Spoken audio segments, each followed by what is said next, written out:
this industry is a very shouty industry, and it can be a very harsh environment for somebody who has got any sensitivities whatsoever, which is most of us.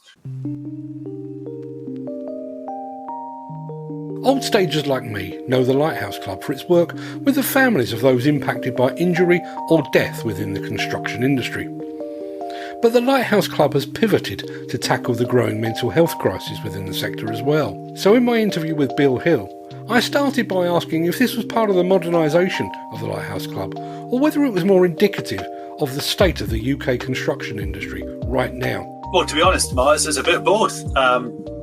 Back in 2017, the Stevenson Farmer report came out that said that our industry had very poor mental health. And it was the same time we were looking, saying, well, is our charity, which was a benevolent fund then, giving money to families, just simply giving money to families that were in some sort of crisis as a consequence of an accident on site or some long-term illness or even a fatality on site.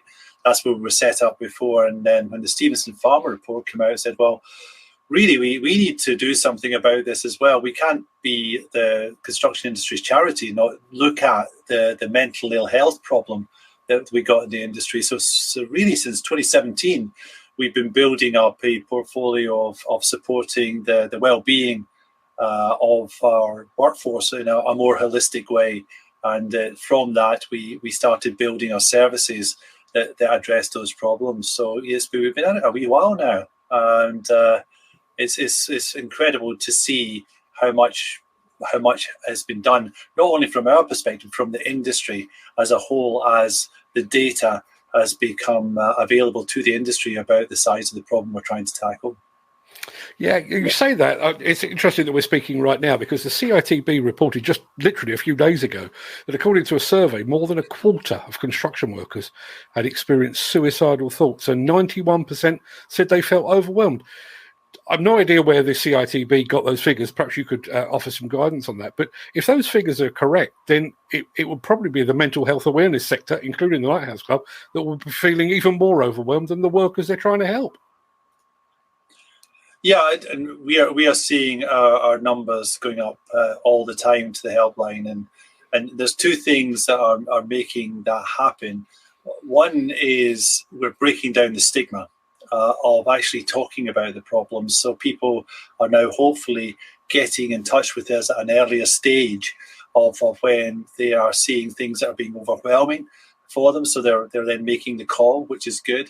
And the second thing is awareness. There are so many people who just simply do not know that we exist as a charity in the sector to offer them support. And it's not just ordinary support, it's holistic support around emotional well-being, physical well-being, and financial well-being. So yeah, we're seeing the numbers going up all the time, and the CITB report is pretty indicative of some of the other reports that we've seen in the research we've been doing in this area.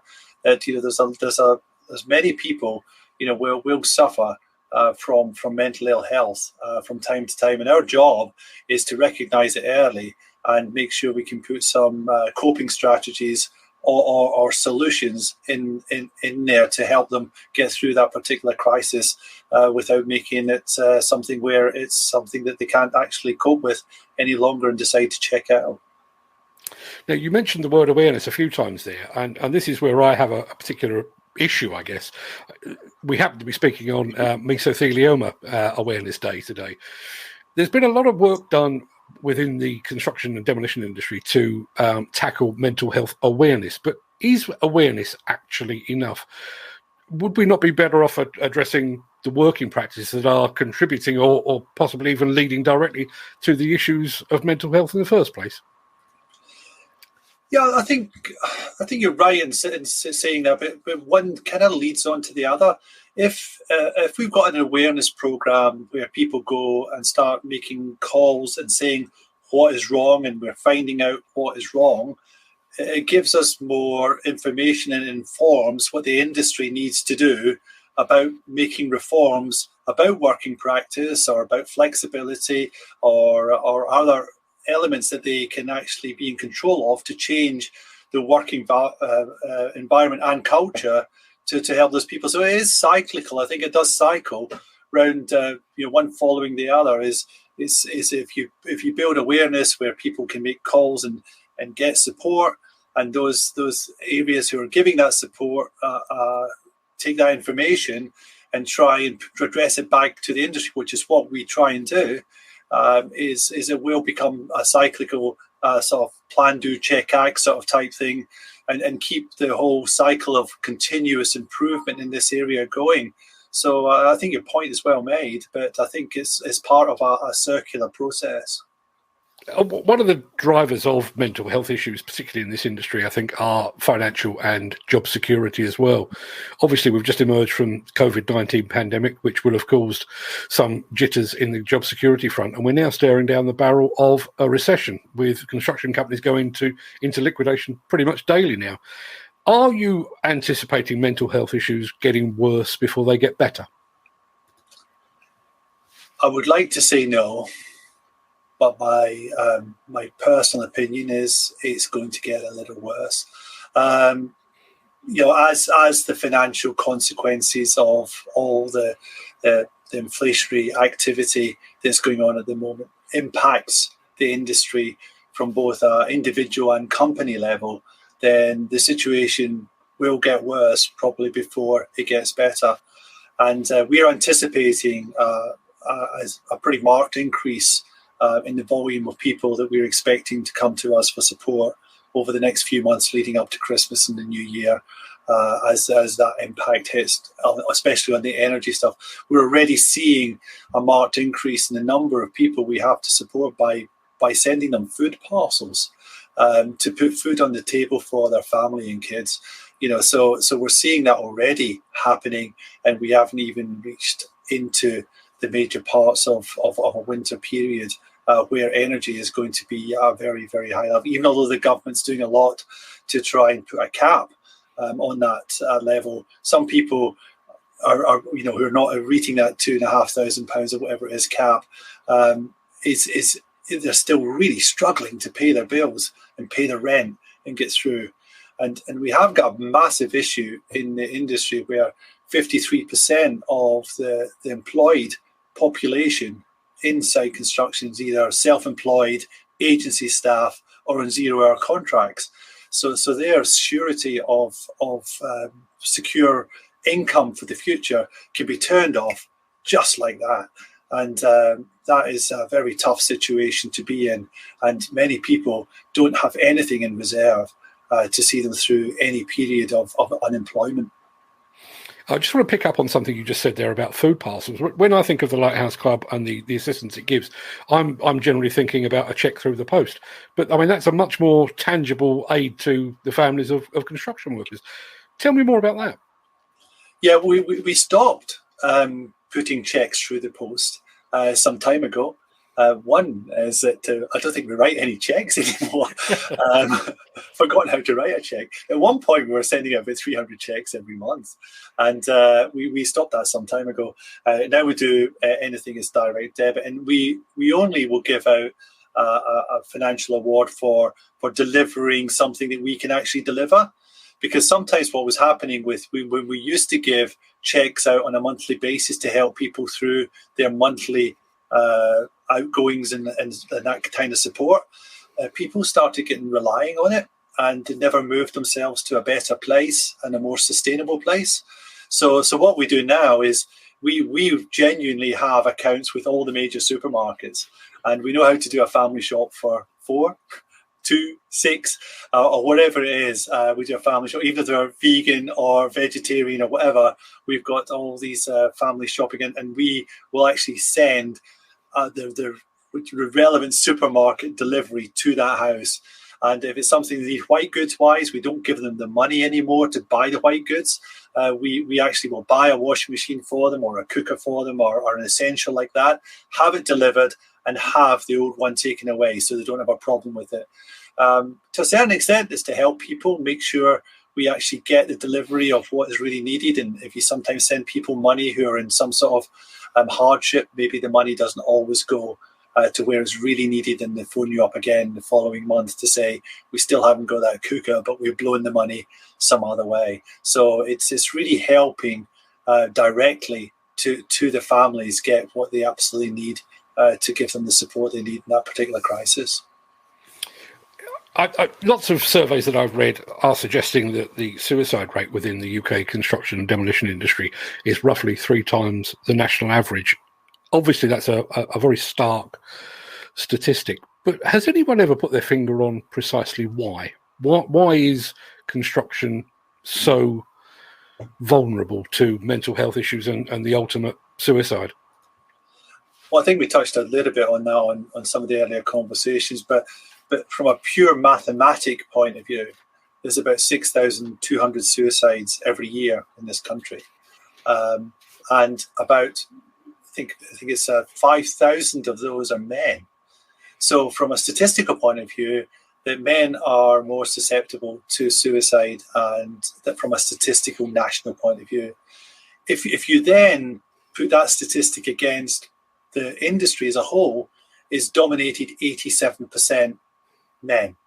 So from a pure mathematical point of view, there's going to be more men in our industry who take their own lives. But then if you put on top of that the fact that the 53% of agency staff, self-employed or on zero-hour contracts, some of the extra pressures within the industry are extremely high. They're working away from home, often on large pressurized projects, also on, not away from home, you're away from your family and friendship groups. Sometimes you've got a whole mixture of religion and language, etc. on a site, which makes it difficult. The diet, when you're away from home, is not often wonderful. Sometimes you're susceptible to alcohol and even drugs away from home as well. So gambling is another issue. And the worst possible scenario is you're away from home, you're earning good money, but because the situation you're in, you're doing a bit of gambling, and then suddenly you're coming back home and you're supposed to be the big hero coming back home with a big pay packet to see the family good for the next term, and you've gambled it away. What does that make you feel like? So there's a huge amount of pressure within the industry and contributory factors, but it's so difficult to put your finger on exactly why somebody takes their own life, because it's not just the fact that they're working in construction. I mean, there's all these other well-being factors that surround it. It's just that the statistic that we can see is that by job classification code, we can work out that we see this significant increase in the propensity for people to take their own life within our industry. And we are morally obligated, all of us within the industry are morally obligated to look out for other people and make sure they're okay, and ask the question, are you okay? Not just once but twice, to make sure you get an answer from it, and then to respond in a non-judgmental way, and finally just to be kind to another human being. This industry is a very shouty industry, and it can be a very harsh environment for somebody who has got any sensitivities whatsoever, which is most of us. And if that gets to you, it makes you feel pretty low. So we're all in this together, and we need to work on that culture to make it a better place to work, not just for this generation, but for the next generation, because we need young people to come into this industry because we are so short of labour for the future. There was so much that you just said there that rang true for me. I've been on the receiving end of that. Are you okay? No, really, are you okay? And it genuinely does give you the permission to open up, I think. But the other point there, which is where I'm coming from, and I'm not looking to point accusing fingers at the industry by any means, but you have, as you said, high-profile projects and some not so high-profile projects where you've got major contractors who are on social media talking about, the investments they've made in mental health awareness. But then by the same token, they are insisting on people working away from home, away from their support networks, away from their GP, their dentist, their husbands or wives or spouses, whatever it might be, for prolonged periods of time. The two just don't seem to go together, do they? No, I mean but that's the nature of the industry. I mean, we're never going to get away from a remote working construction industry where everybody can work remotely from home. It's just going to be an impossibility. So we're going to have that whole situation where, we need to get labour to sites. We've got some fantastic infrastructure projects going on at the moment. We get Hinkley, we've got HS2, we've got the new nuclear site that's going to go over in Suffolk as well. The Houses of Parliament restoration, we get Heathrow. I mean, there's countless fantastic infrastructure projects. Got home building is required at a far greater rate than ever. We're still not building enough homes for the people to stay in going forward. Rail and also roads as well, construction. So everything is burgeoning at the moment, and we're about 50,000 labour short every year for the next 5 years, and we've got an ageing population inside construction who are physically hurting, because they've been working their bodies for all of their lives, and they're staring down the barrel of maybe another 10 years in the industry when their body's pretty well broken because of hard labour they put in the past. So there's a lot of things that we're trying to wrestle with as an industry to go forward. And we also recognise the youth that we've got to bring in as well. And we've got to bring in technology and youth to keep this industry going in the future. And because we've had migrant labour to a certain extent closed down from us because of the consequence of Brexit, although recently we're looking at, again, maybe migrant labour is going to be opened up again for us. But at the end of the day, we still got to manage this whole complexity in this. I'm not pointing the fingers at the industry or anybody, because it's a complex situation. We need to all work together, doing our own bit to manage the money, all these elements together, which is not an easy task. It really is not.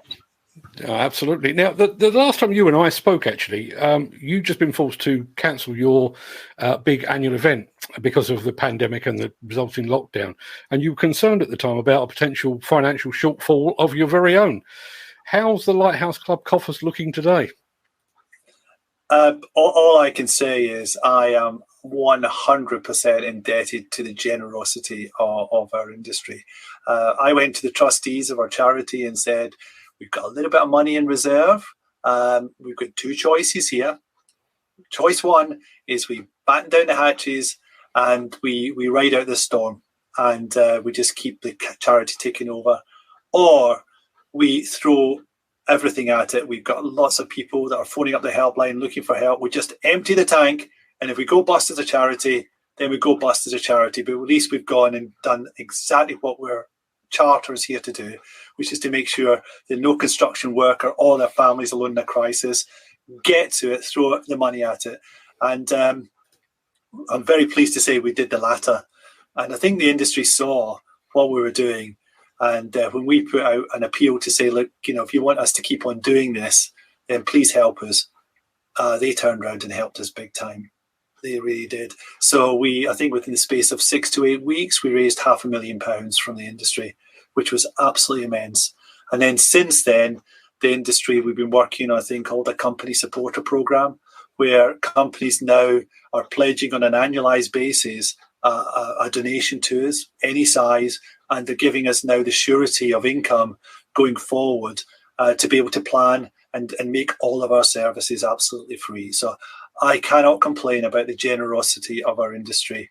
The two big things I'm working on at the moment is building awareness, making sure everybody in our industry knows we're here for them in their time of need. And the second thing is trying to break down the stigma within the organisations. We're putting people on site at the moment where we're putting tradesmen inside a van that we've been working with Ford with on a programme called Make It Visible. And we're putting them on site. These are tradesmen who are mental health first aid trained. They've got their own mental health problems that they've worked with in the past. They're very identifiable with. They're going on to sites. They're talking to other tradesmen. They're breaking down the barriers and getting them to talk. So breaking down the stigma, building awareness, and then we can go on with delivering our services in the best way we can. Now, one of those services which people can see above your head there is Help Inside the Hard Hat. What is Help Inside the Hard Hat? Help Inside the Hard Hat is the collective name for all the services, basically, that we deliver to the industry. and they are the 24/7 helpline that you see there. And if people are not comfortable in making a call to the helpline, we've got a text service now where you can text hard hat and you'll get access instantly to a counsellor via text. We've got a downloadable app called the Construction Industry Helpline app, which is full of information, advice and guidance around emotional, physical and financial well-being, which is a great little app. It's got about 3,000 pathways to support, coping strategies, full of absolutely packed full of information. We've got then our masterclasses where we're trying to be proactive, where people can join a masterclass and learn a little bit about how to manage stress, how to build resilience, about work-life balance, how to balance a budget at home as well. Some simple things there. 40 minutes they can book into those courses, absolutely free. And then the fifth service that we've just added is a nationwide network of lighthouse beacons, where we've been out on the road looking at places where men especially can go to if they're working away from home or they're feeling isolated in any way. There's these places where you can go to all around the country where you can drop into in a non-judgmental atmosphere. You can socialize with other people, like-minded people, not be judged of how you're feeling, etc. And we've now built up a network of 260 drop-in centres around the country. So when people are working away from home, or even if they're working in that locality and feeling isolated, they can go and talk to other people directly and drop in as well. So those 5 services are absolutely free, and they're under that umbrella, Help Inside the Hard Hat. That's what it's all about. Fantastic stuff. Where can people find out more? I mean, you've delivered an awful lot there. Where is the best place for people to go to find out more? The best place is our website, without a doubt, is www.lighthouseclub.org. Or failing that, download the app, which is the Construction Industry Helpline app, and it's found on the Google or the Apple stores. It's in both stores, so you can download that Construction Industry Helpline app. Awesome stuff. Bill, I really appreciate you taking the time to speak to us today. I don't often get to do this to our guests on this show. But on behalf of the industry, I'm not a spokesman for the industry, but on behalf of the industry, thank you. Thank you for everything that you're doing, particularly in the field of mental health. I've been there. I haven't got the T-shirt, but I've been there. And had I had somebody to speak to at the time, I think I'd have come out the other end of it a whole lot quicker. So I have to say hats off to you and your team for all the work that you're doing in the area. Well, thank you so much for that. It's just nice getting that feedback, and it's a pleasure doing it as well.